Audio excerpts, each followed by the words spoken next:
guys, I'm Rena. Welcome back to Traiple Weekly. Every week, Felipe and I sit down and we break down the biggest AI news of the week. What actually happened, what it means, and what you should do about it. I run a small business. I ask questions about AI. I'm really interested, but I have no technical background. So I love learning from Felipe. Yeah, and I'm Philip. I've been in the tech industry for over 11 years now, and my background is very technical. I have a hard time explaining things, but I like to think I understand them. And my goal here with Rena is to explore what tech, AI news actually mean and how they can be applied to your day-to-day business operation. All right, this week Microsoft just disclosed a security flaw scoring 9.8 out of 10 in severity. And attackers are already using it right now. The patch came out in July 14th, but patching doesn't even guarantee you weren't already hit before the fix existed. What is SharePoint and who actually uses it? Because I feel like a lot of small businesses don't even know if they have it.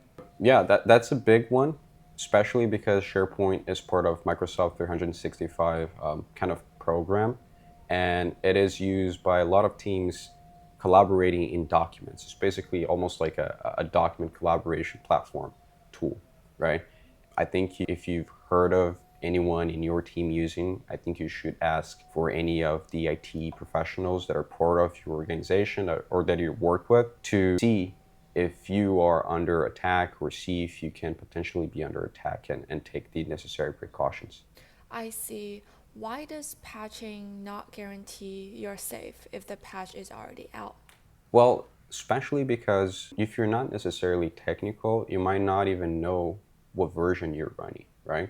And if you know, you might not be in the right version. And if you are in the right version, you have potentially have already been exploited while you were in the older versions. So it is really important for you to not just trust blindly what you're seeing, but actually go a little deeper into that. And if you don't have the technical skills for that, I would definitely advise looking for someone that can take more a deeper approach into understanding if your system was somehow exploited, if you have any attacks, and if you did, how you can actually prevent further attacks and update your system so any leaked information or anything that is currently in your system can be removed and fixed.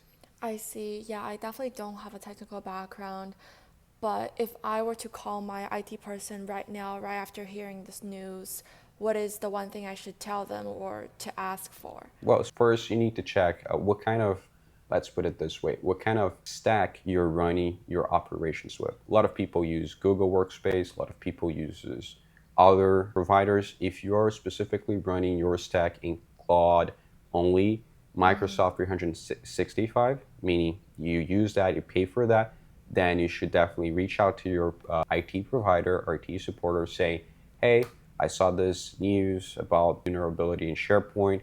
Our provider is Microsoft. We use their 365 solutions and just want to make sure that nothing happened to our systems. Can you double check and can you give me a report about what your findings are? Yeah, talking about this, a lot of non technical people probably don't even know about this news. It seemed to me a lot of things are just happening and hidden from the general public that's been using. So, what I thought was really interesting is in Europe, right? The EU, they set a new disclosure rules for AI starting August 2nd, which is next weekend. If you're in Europe and your business has any type of chatbot there or AI avatar or any synthetic content, you are legally required to disclose that it's AI at the first interaction. No warning period, no grace period, Yeah, starting August 2nd. What counts yeah. as AI need to be disclosed? Basically, any kind of AI generated content, this means media, but also text. And if you are running any of that, meaning either your own bots and workflows and tools or someone else's, you should be taking a look at that. I would definitely go investigate what are the interaction points that those tools have with the users and identify the first one. And almost similar to what we have for GDPR, you disclose that is like a AI generated content and so on and so forth. So let's say even if I have a chatbot on my website to answer FAQs, and I'm based in the US, but I have European customers, I need to disclose that. Yeah, it's about who is facing that content. So if your content faces Wow. Europe related users, then yeah, you should be disclosing that. So the rule says it can reach businesses outside of Europe if their content is used in Europe. So yeah, I'm based in New York. Let's say if I'm doing a post on Instagram and I wrote my entire description in AI, is that even designed to be disclosed, or things can be, there's not like a, there's a very blur line? Yeah, so there are definitely a blurry line on exactly what could be into that and what could be outside of that. I would say for social media content, especially content that is not related with any commercial operations, you would be okay. I wouldn't say safe, but okay. If you have anything that is related with a commercial process within your company, let's say customer support, or especially if you are in industries that are more heavily regulated, for example, health or finance, I would definitely look more carefully into that. I see. So as a small business owner, I have a week until August 2nd. I do have European facing customers. What is something simple I can do right now to start getting ready for that and not get in trouble or getting fined? Yeah, first, understand what you control versus what you hire, right? What you get outside. The things you control, that's a bit easier. If you have technical people in your team, ask them to identify the first interaction point that your AI related content solutions have with users and just place a small label there saying and disclosing that that is AI generated content. Fairly simple to do, should be done in less than a few hours. If you don't control the solutions you use, then you should contact the vendors of those solutions and require or ask them about what are their plans and when those plans will be implemented related to the AI disclosure. If they don't reply soon enough, then I would definitely consider switching vendors or even, abandoning that solution I altogether. see. Okay, that sounds good. I think I'll be definitely doing that and looking into what features I'm already using AI and how I can warn my customers. Okay, yeah, but overall, it's really great seeing the EU setting up rules for using AI because it's definitely impacting every part of our life nowadays. Extending from that, Meta just launched a new feature where if a teenager's conversation with Meta AI shows any sign of suicide or self-harm, a parent will get notified. A human reviews it before the alert goes out, and AI is now monitoring mental health conversations in real time.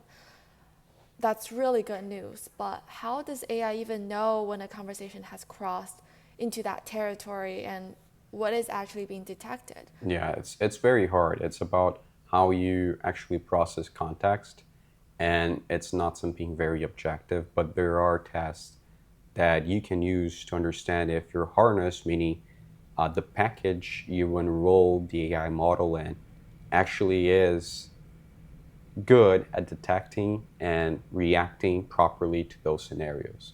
So, yeah, it's hard, but if you give it enough tries, you can see if it is actually understanding those contexts properly and reacting to those contexts properly. I see, but I think an obvious privacy question is also raised here because the teenager might be talking to AI specifically about things they don't want their parents to know. How does Meta handle that tension?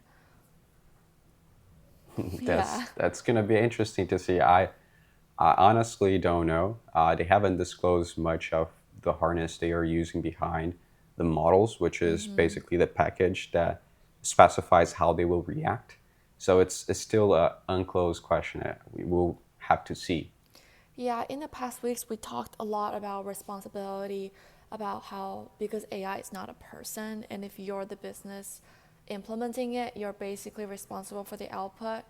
So if I'm running a business that have any type of chatbot or interaction with teenagers or teenage users, do you think that like what is my responsibility here with this new policy?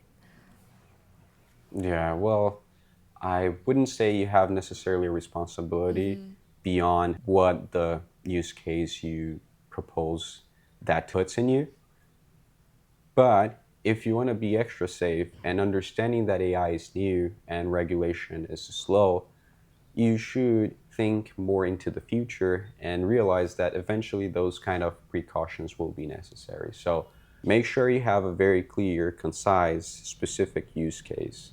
Make sure your harness is built around that use case and that can properly react when users request things that are outside that use case, and even necessarily escalate to humans in the loop whenever necessary, like Meta did. I see, thank you. So, extending this concern that people have towards AI and policies implemented, New York just became the first state ever to pause new data center construction.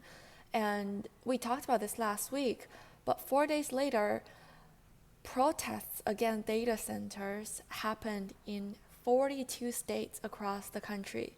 And people are furious about what AI is doing to their power grids and their communities. So why would someone protest against a data center when, a lot of economic aspect does benefit the whole economy overall? Can you walk me through what the actual complaint is?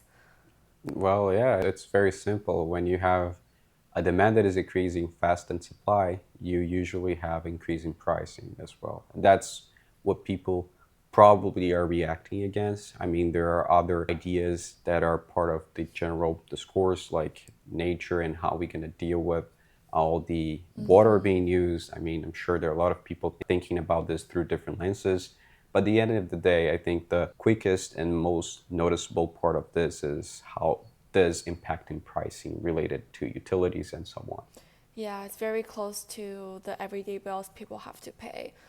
And talking about supply and demand, if data centers can't be built as fast, does that mean, especially in the United States when other countries are still growing, does that mean AI tools get slower, more expensive for people using them?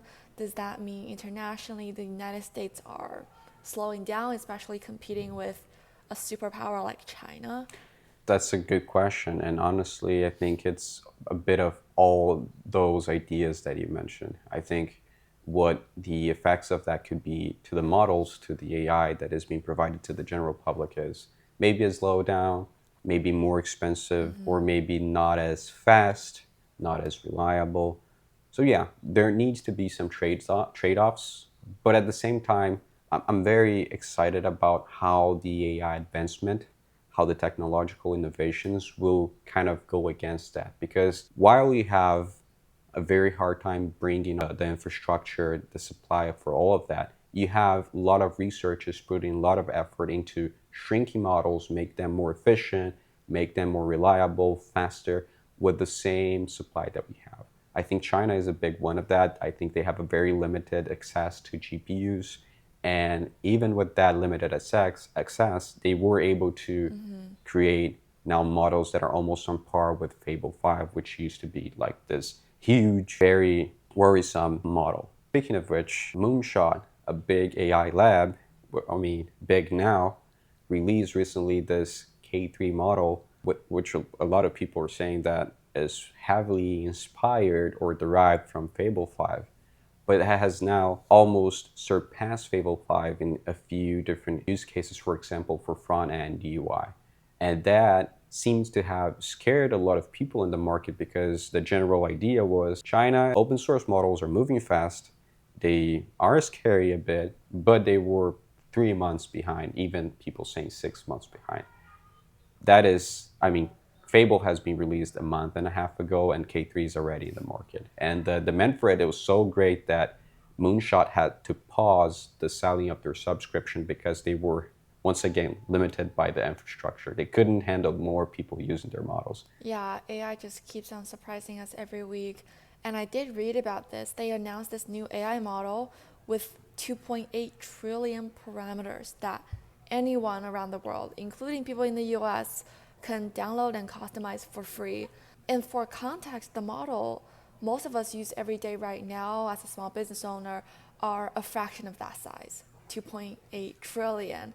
And they're releasing it to the public, I think, end of this week, end of this month too, July 27th. I read about the 2.8 trillion parameters, but what does that actually mean in plain English? And why does that number matter? Super smart. There is a really good correlation that has been observed by intelligence growing as the model size grows as well. Of course, that is a very simplified explanation, but at the end of the day, with more parameters, the model becomes more capable. And that has been the case for K3 because it is, as I said, almost on par with Fable 5, GPT 5.6 Soul. So people have been very, very impressed. And a really good thing, although the model increased a lot, the price, when you compare with even GPT 5.6 Soul, which was already cheap compared to Fable, is even cheaper. Is this actually, do you think it's actually a threat to Anthropic and OpenAI, or is it just more of a hype right now? I don't need to think anything. I mean, Anthropic had a really big public announcement about model safety and how the US government should pause other AI labs and so on and so forth. Even Fable 5 got restricted, and now you have Kimi K3, a powerful model, as powerful as Fable for many things, being released in the market for free, or even cheaper if you're using the API. And now Anthropic has already reacted by saying that Fable is, I mean, apparently not that harmful as it used to be, and that they are now releasing Fable as part of the max plan for everyone with no limitations. That's kind of what I think is, it's more than just what is harmful, what is dangerous. It's about competition. And I think when you have powerful models, powerful AI labs competing, at the end of the day, the general public wins. You have better prices, cheaper, faster, more accessible, even open weights. So you can download it and use in your own infrastructure. Yeah, this is true. Like in classical economics, when the market reached towards a perfect competition, meaning a lot of competitors, it is overall beneficial to the general public with lower prices and better quality products. But because of this competition, as you said, Anthropic has lowered a bunch of safety standards, and their original worry about the model being a threat or the model being overused has been lifted. Would that still be a good thing for the general public, or is this something we will just find out? Well, I think we will find out pretty soon, but just judging by all the hype and the history behind AI models, if you go back OpenAI in the GPT 2 days or 2.5, I don't remember, there were a bunch of rumors and news and even people from OpenAI saying they wouldn't release the model because it was too dangerous. And now you have models like Fable 5 that are way more capable than GPT-2 that are being released. Even Kimi K3, fully open source. So I don't know. I think there are a lot of hype. There is a lot of hype in there. I think companies gain a lot by maintaining the AI hype with the general idea that AI will continue to scale as it has been doing and getting more popular, more powerful. But I think that at the end of the day, we're not seeing that much of a threat. We're not seeing that much of a change in how people work. Yeah, so I don't know. Let's see. Yeah, because if there is one superpower country like China who is releasing models, they only care about competition and technological advancement. They don't really care about the safety or how dangerous it is. It is hard for other competitors to evaluate on the same standards. Yeah, that's true. But it is good also, as you said, for the small companies. They will have access to better models, cheaper. And if you're a small business owner, I think you should definitely start considering how you can evaluate those models. You're probably thinking, oh, all right, I get it. AI is powerful. I better use it somehow. But you might not even consider the idea that AI can mean Kimi K3 for 1/4 of the price, or it could be like Fable 5, right? There are, of course, trade offs for all options, but I think you should be able to start digging more into how can I compare? Is it truly that much better having Fable 5 for almost 10 times the price than it is Kimi K3 when they are almost on par in intelligence-wise in almost all other aspects. Okay, talking about these AI superpowers in China, the US, or the EU creating rules, in the past week we see that 29 countries created a new international AI organization. They signed an agreement in Shanghai, China to create a brand new organization headquartered in China, and somehow the US is not in it. We already have the UN, we have the EU, we have all existing bodies. Why does AI need its own international organization? Well, a lot of money is involved, Yeah. and I think that's primarily the main reason. But I think that because AI is so involved in the economy, current economy, you will have kind of getting into it as well. And that is a bit concerning. I don't know how that will play out. I think I saw on Twitter Trump going over potentially banning Chinese models from the US market as well. So there is some sort of retaliation. I don't know how that will play out. But for us, like normal people, we need to understand what will that impact in our access? What will that impact in our responsibility in using those models? How much more expensive all these regulations and fights will make AI? Yeah, that's true. But like in this new organization that China started, there's currently no major Western democracy like the United States, United Kingdom, Germany, France, or Japan. None of those has signed. Talking about Trump wanting to employ policies regarding Chinese models, the White House actually just launched something called a Gold Eagle. It's a government clearinghouse where AI system reports security vulnerabilities they discover so patches can be coordinated before hackers have a chance to exploit them. AI is now scanning for security holes and reporting them to the government. So AI finding security holes and telling the government about them, is that as strange as it sounds, or is it just how things are going to work now? To me, it seems very strange, especially because, as I said, and I keep saying this, regulation and government moves way slower than technology. So I don't know how they will conciliate this. But it is also a positive effort in the idea of trying to come up together as a team and solve problems, right? I think small firms will experience this indirectly through quicker vendor patches and better sector alerts rather than by participating somehow in the cleaning and reporting. I think this will be handled much smoother. Yeah, I do feel that for small business owners like me, this is a bit indirect and distant to really raise a concern right now.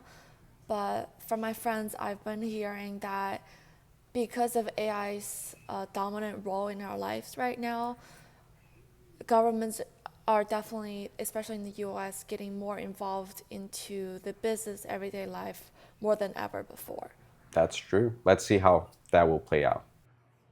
Yeah, other than existing issues and existing models or new models getting pushed out, there is a company that is getting noticed right now called Fireworks. They just raised $1.5 billion. They're not here to build a new AI model, but to make running existing AI models cheaper and faster.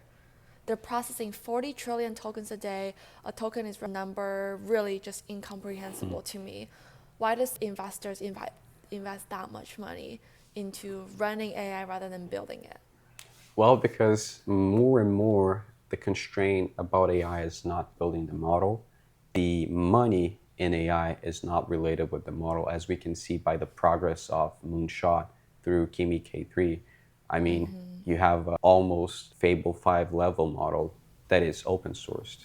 And I'm sure a lot of people will eventually try to run it and bring it to their own companies, and you need a provider for that. And I think the more investment you have in model hosting or what they call the inference, that creates a stronger price competition, which would eventually benefit people that want to use those open models.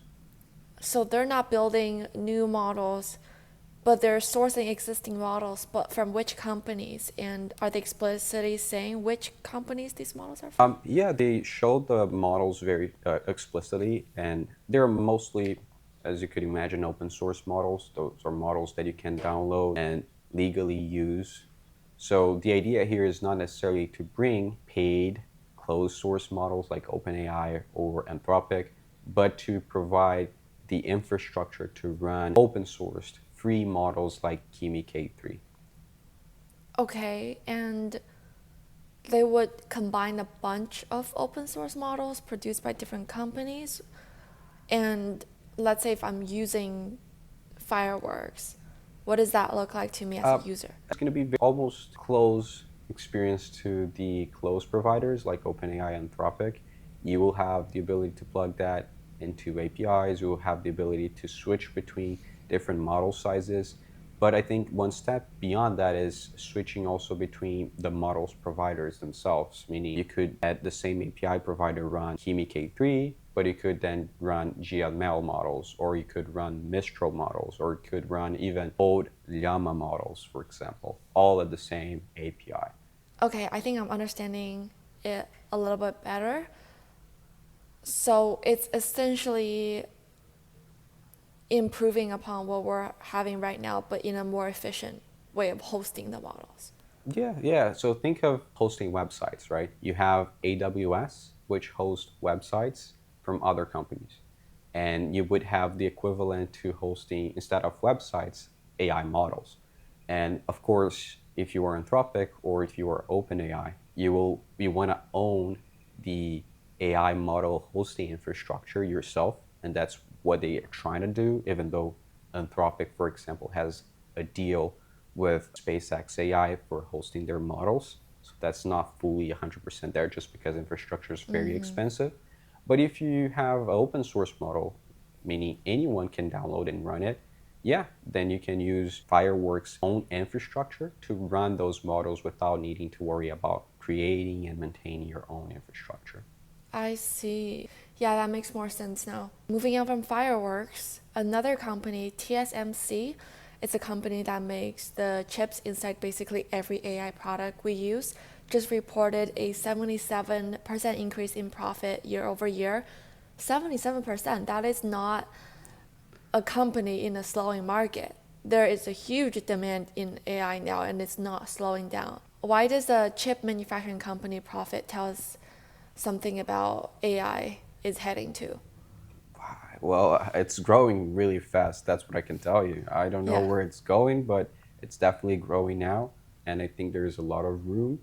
But I TSMC announcing a new factory, that is all good. I mean, we are currently supply constrained, and we saw that impacting even more everyday products like iPhone, MacBooks. But I don't think that will impact pricing too soon, honestly. I think that if you're running AI or if you're running technology, your best approach for handling pricing is more related on understanding how to use smaller models, more efficient, token efficient models, and the same applies for technology in general.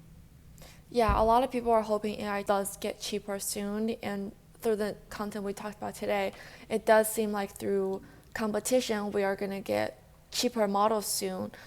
But because AI chips are a limited supply and looks like only one company or a very small amount of companies are producing it, does that make that news less likely about AI tools getting cheaper? Not necessarily. I think it's just gonna take a long time to get cheaper AI models through infrastructure because we are very supply constrained. Demand is growing so much faster and is already way bigger than the supply that I don't think getting a new factor will impact that much, although it is positive. I see. This is a wrap on this week's Traiple Weekly. So many stories one week, and every single one of them keeps getting impossible to comprehend, especially the numbers for me today. So patch your software, check if you have any disclosures on your chatbot, understand what AI tools are actually doing with your data. The businesses that stay one step ahead are the ones that's going to keep showing up and paying attention. So, which is exactly what you should be doing right now, checking AI news, listening to our podcast, and make sure you're following each step. Subscribe and don't miss out for next week. We hope to see you again. Have a good one, guys.